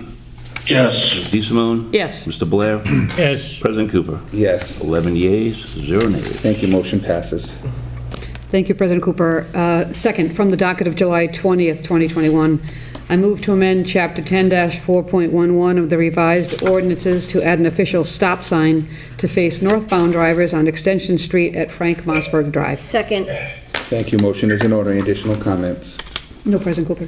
Great. Seeing none, a roll call vote will begin with Council Blair. Mr. Blair? Yes. Ms. DeSimone? Yes. Mr. Conti? Yes. Mr. Waterman? Yes. Vice President Jackson? Yes. Mr. Delisio? Yes. Mr. Cobus? Yes. Ms. Dolan? Yes. Ms. Reynolds? Yes. Ms. Holmes? Yes. President Cooper? Yes. 11 yeas, 0 nays. Thank you. Motion passes. Thank you, President Cooper. And finally, from the docket of July 20th, 2021, I move to extend the no parking to corner area from 25 to 100 feet on the southbound side of Frank Mossberg Drive at Extension Street. Second. Thank you. Motion's in order. Any additional comments? No, President Cooper. Thank you. Roll call vote will begin with Councilor Holmes. Ms. Holmes? Yes. Ms. Reynolds? Yes. Ms. Dolan? Yes. Mr. Cobus? Yes. Mr. Delisio? Yes. Vice President Jackson? Yes. Mr. Waterman? Yes. Mr. Conti? Yes. Ms. DeSimone? Yes. Mr. Blair? Yes. President Cooper? Yes. 11 yeas, 0 nays. Thank you. Motion passes. President Cooper, that concludes the business of Traffic and Transportation Committee, and we look forward to a meeting at the next appropriate time. Thank you. Councilor Conti. Thank you, Mr. President. Reporting for Capital Improvements and City Development Committee, I have one item to bring before the council this evening. From the docket of October 5th, 2021, I move to transfer $7,500 from the citywide reserve fund for transfer to the library professional services to repair a wall at the library. Second. Thank you. Motion is in order. Any additional comments? Councilor Conti. Yes, indeed, I do.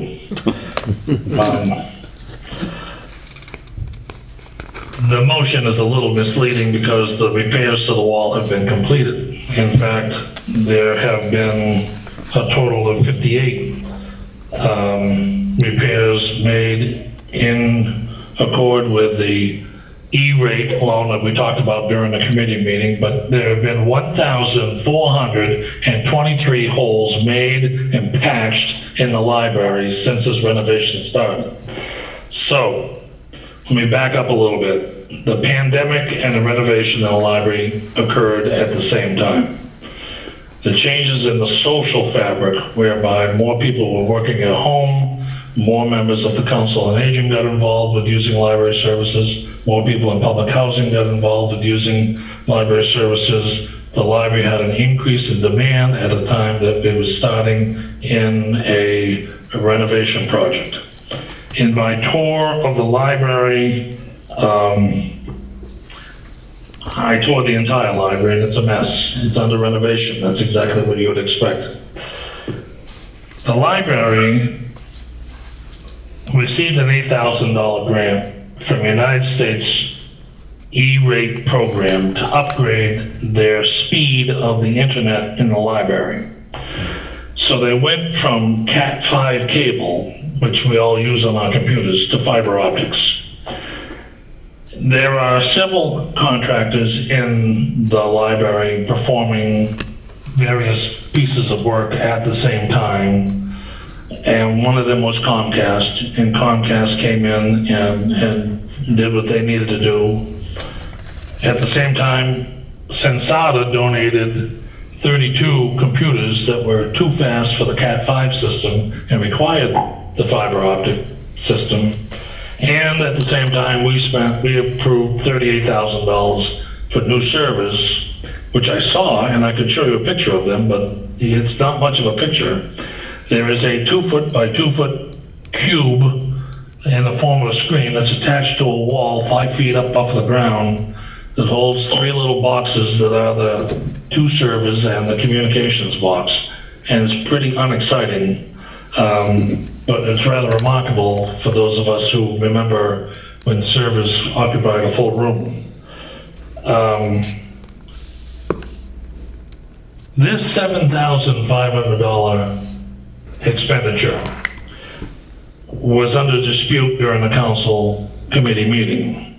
The council committee passed the measure to put it in front of the council. I urge councilors to vote your heart, however you wish to vote. This bill's going to be paid regardless of whether this goes up or down tonight. Because if we decide that we do not want to pay the $7,500 from this account transfer, it can be transferred either from state aid or from the bond that we have left over. It should have about $1 million left over on it. But seeing how National Grid just dumped $311,000 into the reserve fund for transfer, this certainly looks like there's plenty of money in the reserve fund for transfer for this $7,500 expenditure. Understand that the library does not have an internet technology plan. All this work is being done at the same time as the renovations are going on through the general contractor and the clerk of the works. I can easily understand, after interviewing Amy and having a conversation with Jack Jacoby, of how this $7,500 bill came into the council after the work was done. And I'll try to answer any of your questions if you have any. That concludes my comments. Thank you, Councilor Conti. So let me just make some comments too, because I also had a conversation with Jack Jacoby after he spoke to Councilor Conti, because I was concerned about, just what appeared to be, based on the initial submission to the council, sort of an additional appropriation for $7,500 to fix something that was done as part of the renovation and construction. In my conversation with Jack, he expressed to me that that it's really not, because there is money left from the renovation project that would pay for this, and if the city decided that we didn't want it to come from the reserve fund for transfer, to Councilor Conti's point, it would be paid out of the bond and would be less money coming back to the city from the bond.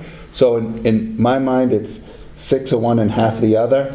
I think this is the cleaner way to pay this bill, so that we truly understand what the cost of the initial proposed renovation was. So I am in support of paying the $7,500 and moving forward. So and thank you to Jack for calling and sorting that out with me the other day on the phone. Any additional, Councilor Blair?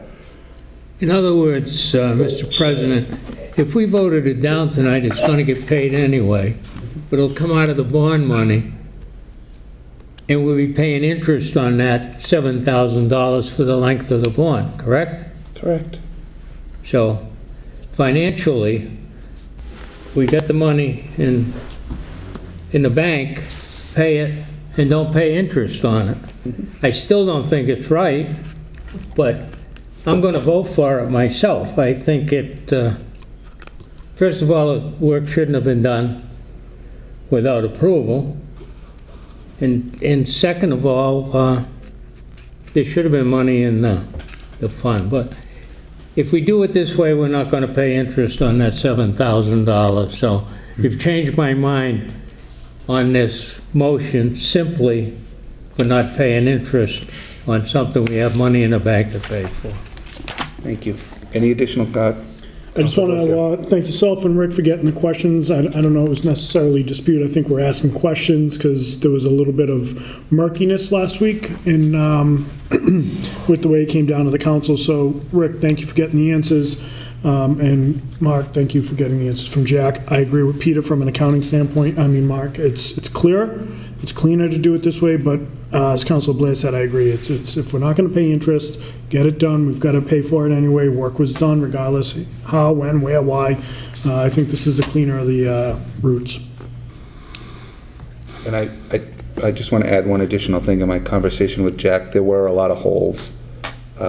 Richard had the exact number, but there were a lot of holes that were required to pull the wire through the old walls in the building that, quite frankly, we saved quite a bit of money doing it as part of the renovation because the tradesmen that could fix the holes were in the building anyway. So that was another thing that Jack wanted me to sort of reinforce with the council. Any additional questions or comments? Seeing none, a roll call vote will begin with Councilor Blair. Mr. Blair? Yes. Ms. DeSimone? Yes. Mr. Conti? Yes. Mr. Waterman? Yes. Vice President Yes. Jackson? Yes. Mr. Delissio? Yes. Mr. Cobus? Yes. Ms. Dolan? Yes. Ms. Reynolds? Yes. Ms. Holmes? Yes. President Cooper? Yes. 11 yeas, 0 nays. Thank you. Motion passes. Thank you, Mr. President. That concludes the business the Capital Improvements and City Development Committee has to bring before the council this evening. We look forward to a meeting at the next appropriate time. Thank you. Councilor Waterman. Yes, reporting from the Personnel, Veterans, and Human Services Committee. I have two motions tonight. From the docket of September 21st, 2021, I would move to approve the appointment of Ann Kingman, 6 Musket Road, to fill an expired term on the Cultural Council, term to expire February 2024. Second. Thank you. Motion's in order. Any additional comments? Just that I think she would be an excellent addition. Thank you. A roll call vote will begin with Councilor Holmes. Ms. Holmes? Yes. Ms. Reynolds? Yes. Ms. Dolan? Yes. Mr. Cobus? Yes. Mr. Delissio? Yes. Vice President Jackson? Yes. Mr. Waterman? Yes. Mr. Conti? Yes. Ms. DeSimone? Yes. Mr. Blair? Yes. President Cooper? Yes. 11 yeas, 0 nays. Thank you. Motion passes. And also from the docket of September 21st, 2021, I would move to approve the appointment of Karen Hammond, 76 Ashton Court, to fill an unexpired term on the Council on Aging, term to expire February of 2022. Second. Thank you. Motion is in order. Any additional comments? Her experience is marvelous. She'll be very helpful. Great. Thank you. Any additional comments? Seeing none, a roll call will begin with Councilor Blair. Mr. Blair? Mr. Blair? Yep, okay. Ms. DeSimone? Yes. Mr. Conti? Yes. Mr. Waterman? Yes. Vice President Jackson? Yes. Mr. Delissio? Yes. Mr. Cobus? Yes. Ms. Dolan? Yes. Ms. Reynolds? Yes. Ms. Holmes? Yes. President Cooper? Yes. 11 yeas, 0 nays. Thank you. Motion passes. And that concludes the business of the Personnel, Veterans, and Human Services Committee. Call for the next committee meeting at the next appropriate time. Thank you. Thank you.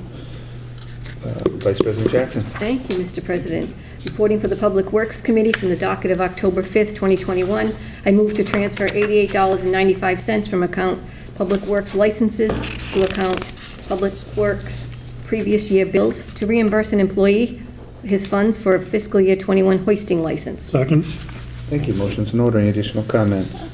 Nope, this is contractual. Yep. Roll call vote will begin with Councilor Holmes. Ms. Holmes? Yes. Ms. Reynolds?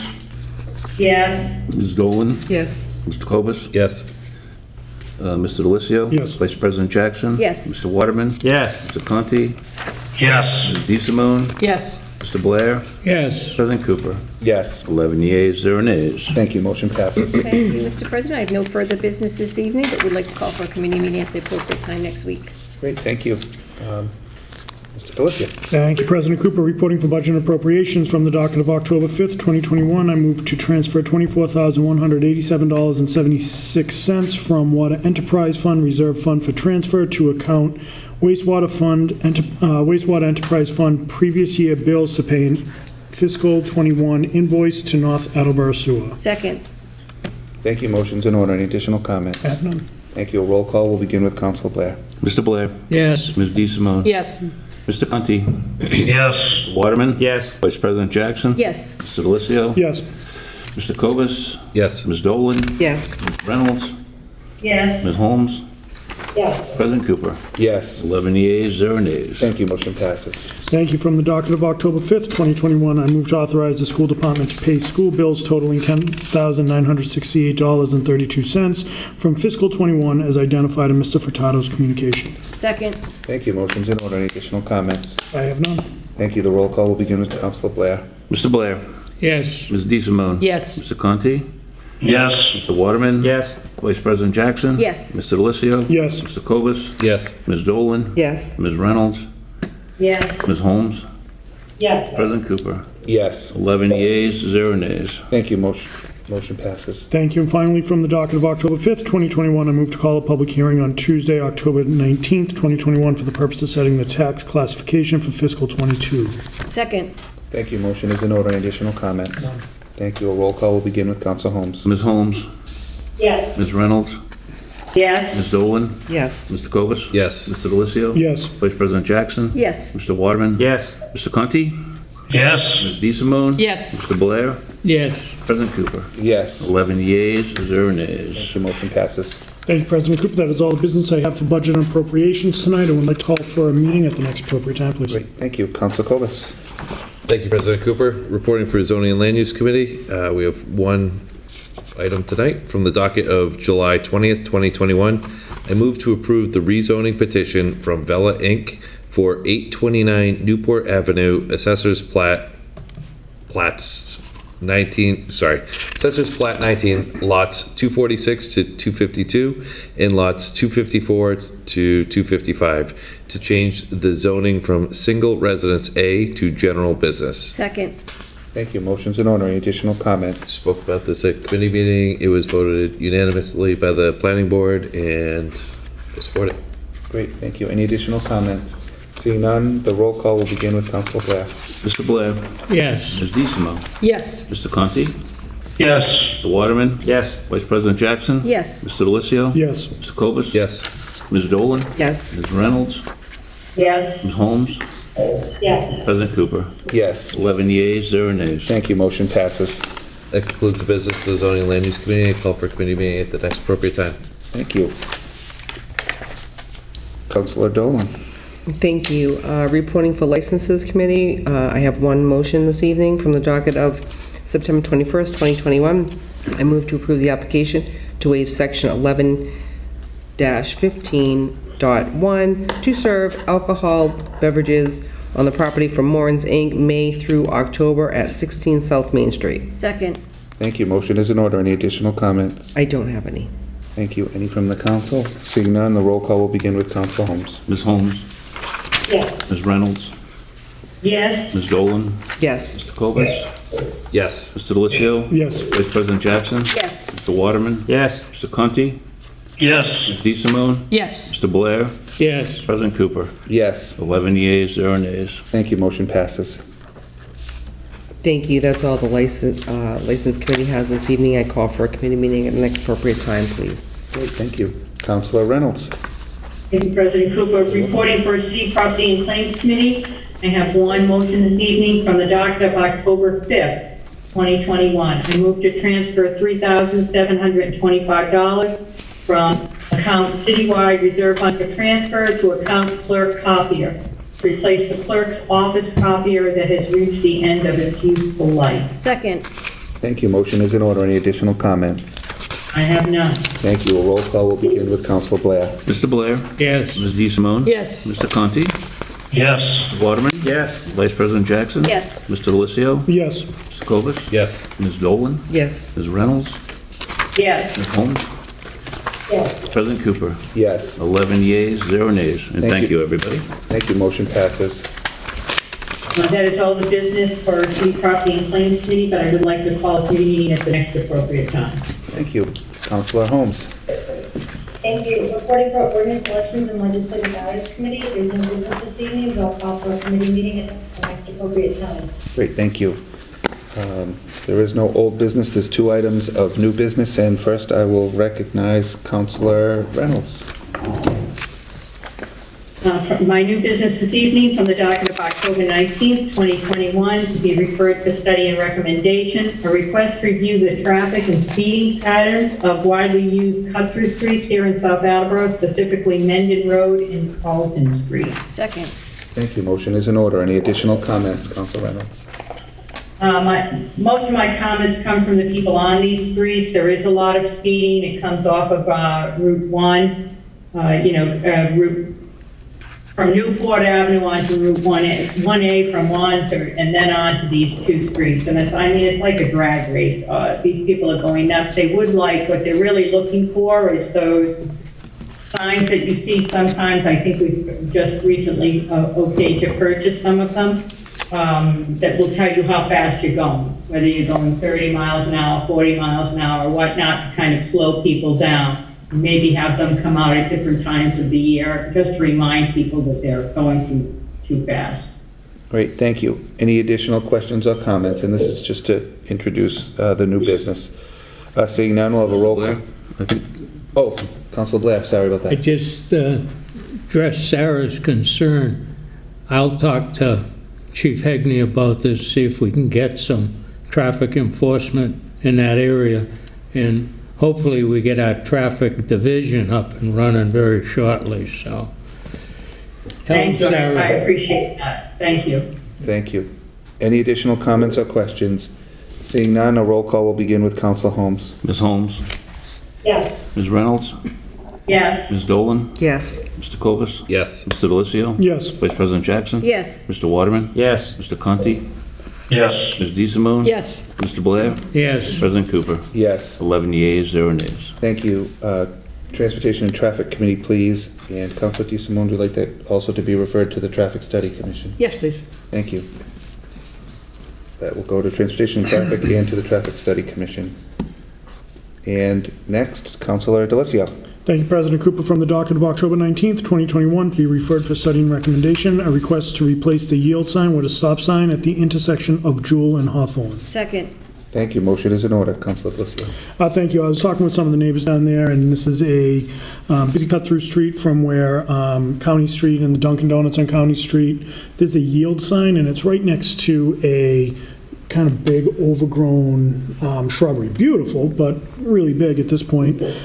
Several neighbors on there had said, look, it's a yield sign. People are coming, and Hawthorns are cut through from Bushy, so they'd like to see a stop sign there, which it really should be a stop sign, not a yield sign. I think when the yield sign was placed there initially, it probably made a lot more sense, but I think as the traffic patterns have changed, it's probably time for a stop sign. Great. Any additional comments? Seeing none, a roll call vote will begin with Councilor Blair. Mr. Blair? Yes. Ms. DeSimone? Yes. Mr. Conti?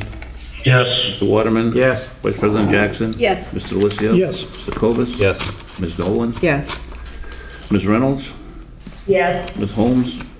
Yes. President Cooper? Yes. 11 yeas, 0 nays. Thank you. Motion passes. I'm also going to refer that to Transportation and Traffic. And Councilor DeSimone, would you like that to also be referred to the Traffic Study Commission? Yes, please. Thank you. Both of those matters have been referred. I'd entertain a motion to adjourn. Second. Thank you. I got a roll call vote. The roll call vote will begin with Councilor Holmes. Ms. Holmes? Yes. Ms. Reynolds? Yes. Ms. Dolan? Yes. Mr. Cobus? Yes. Mr. Delicio? Yes. Vice President Jackson? Yes. Mr. Waterman? Yes. Mr. Conti? Yes. Ms. DeSimone? Yes. Mr. Blair? Yes. President Cooper? Yes. 11 yeas, 0 nays. Thank you. We are adjourned at 8:54. Thank you. Thank you. Night.